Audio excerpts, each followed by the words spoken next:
नमस्कार दोस्तों, मेरे चैनल शुभ संस्कार पर आपका एक बार फिर से हार्दिक स्वागत है। आज की इस वीडियो में मैं आपके सामने लेकर आई हूँ अजा एकादशी की व्रत कथा। एक बहुत ही दानी और सत्यवादी राजा हरिश्चंद्र हुआ करते थे। राजा हरिश्चंद्र इतने प्रसिद्ध सत्यवादी और धर्मात्मा थे कि उनकी कीर्ति से देवों के राजा इंद्र को भी ईर्ष्या होने लगी। तभी इंद्र ने महर्षि विश्वामित्र को हरिश्चंद्र की परीक्षा लेने के लिए उकसा दिया। इंद्र देव के कहने से महर्षि विश्वामित्र ने राजा हरिश्चंद्र को योग विद्या से ऐसा सपना दिखाया कि राजा के स्वप्न में राजा ने ऋषि को अपना सारा राज्य दान कर दिया और दूसरे ही दिन महर्षि विश्वामित्र अयोध्या आए और राजा हरिश्चंद्र से अपना राज्य मांगने लगे। महर्षि विश्वामित्र ने कहा कि कल रात स्वप्न में आपने मुझे अपना पूरा राज्य दान कर दिया है। स्वप्न में किए हुए दान को भी राजा ने स्वीकार कर लिया और विश्वामित्र जी को अपना सारा राज्य दान में दे दिया। राजा हरिश्चंद्र पूरी पृथ्वी के सम्राट थे और अब उन्होंने अपना राज्य दान कर दिया था। अब दान की हुई भूमि पर रहना उन्हें उचित नहीं लग रहा था, इसलिए वो अपनी स्त्री और पुत्र के साथ काशी चले गए। क्योंकि पुराणों में यह वर्णन है कि काशी भगवान शंकर के त्रिशूल पर बसी है, अतः वह पृथ्वी पर होते हुए भी पृथ्वी से अलग मानी जाती है। अयोध्या से जब राजा हरिश्चंद्र जाने लगे तब विश्वामित्र जी ने कहा, जब तब और दान यह सब बिना दक्षिणा के सफल नहीं है। तुमने इतना बड़ा राज्य दान दे दिया तो उसकी दक्षिणा में 1000 सोने की मोहरें और दे दो। राजा हरिश्चंद्र के पास अब देने के लिए कुछ नहीं था, क्योंकि पूरा राज्य दान करने से उन्होंने अपने राज्य का सारा धन भी दान कर दिया था।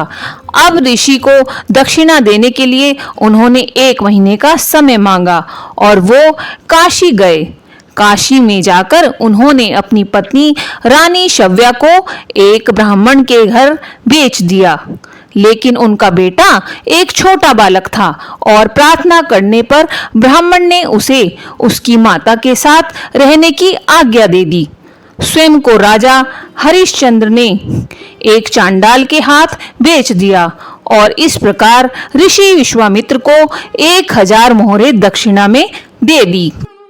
अब महारानी श्रव्या ब्राह्मण के घर दासी का काम करने लगी और चांडाल की सेवक होकर राजा हरिश्चंद्र शमशान घाट की चौकीदारी करने लगे। वहां जो भी मुर्दे ले जाते उनसे लेकर उन्हें जलाने तक का काम चांडाल ने उन्हें सौंप दिया। एक दिन शमशान भूमि की तरफ गौतम ऋषि आए। राजा हरिश्चंद्र ने ऋषि को प्रणाम किया। तब गौतम ऋषि ने कहा, किसी पूर्व जन्म के पाप के कारण आपकी यह दुर्दशा हुई है। यदि आप भाद्रपद कृष्ण पक्ष को एकादशी का व्रत करोगे और अजा एकादशी की कथा सुनोगे तो इस हाल से आपका उद्धार हो जाएगा।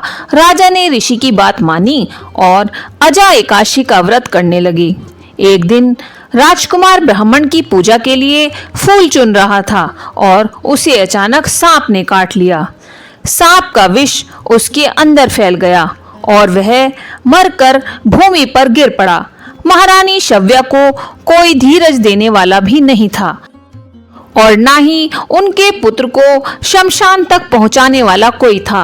वह रोती हुई बिलखती हुई अपने पुत्र के देह को अपने हाथों में उठाकर अकेली रात के समय शमशान पहुंची। वह पुत्र की देह को जलाने ही जा रही थी कि राजा हरिश्चंद्र वहां आ गए। बेचारी रानी के पास तो अपने पुत्र की देह ढकने का कफन भी नहीं था। उन्होंने राजा को स्वर से पहचान लिया और गिड़गिड़ाकर कहने लगी, महाराज, यह तो आपका ही पुत्र है जो मर गया है। मेरे पास कर देने के लिए कुछ नहीं है। राजा हरिश्चंद्र को बहुत ही दुख हुआ, किंतु वे अपने धर्म पर स्थिर बने रहे। उन्होंने कहा, रानी, मैं यहाँ चांडाल का सेवक हूँ। मेरे स्वामी ने मुझे कह रखा है कि बिना कर दिए कोई यहाँ पर मुर्दा नहीं जला पाए। मैं अपने धर्म को नहीं छोड़ सकता। तुम मुझे कुछ देकर ही अपने पुत्र को यहाँ पर जला सकती हो। यह सुनकर रानी फूट फूट कर रोने लगी और बोली, मेरे पास तो यह एक साड़ी है जिसे मैं पहने खड़ी हुई हूँ। आप इसी साड़ी में से आधी ले लें। और इतना कहकर जैसे ही रानी अपनी साड़ी फाड़ने लगी, वैसे ही भगवान नारायण, इंद्र और धर्मराज आदि सभी देवता महर्षि विश्वामित्र के साथ प्रकट हो गए। महर्षि विश्वामित्र ने बताया कि राजकुमार मरा नहीं है, यह सब तो ऋषि ने योग माया से दिखाया था। राजा हरिश्चंद्र को खरीदने वाले चांडाल के रूप में साक्षात धर्मराज भगवान थे, साक्षात सत्यनारायण भगवान का स्वरूप है। उन्होंने कहा, अजा एकादशी के व्रत के प्रभाव से तुम्हारे सभी पाप नष्ट हो गए। सत्य के प्रभाव से राजा हरिश्चंद्र महारानी श्रव्या के साथ भगवान के धाम चले गए और महर्षि विश्वामित्र ने राजकुमार को अयोध्या का राजा बना दिया। तो यह थी भाद्रपद कृष्णा अजा एकादशी व्रत कथा। इस वीडियो पर एक लाइक अवश्य करें और कमेंट में ओम विष्णवे नमः अवश्य लिखें। धन्यवाद।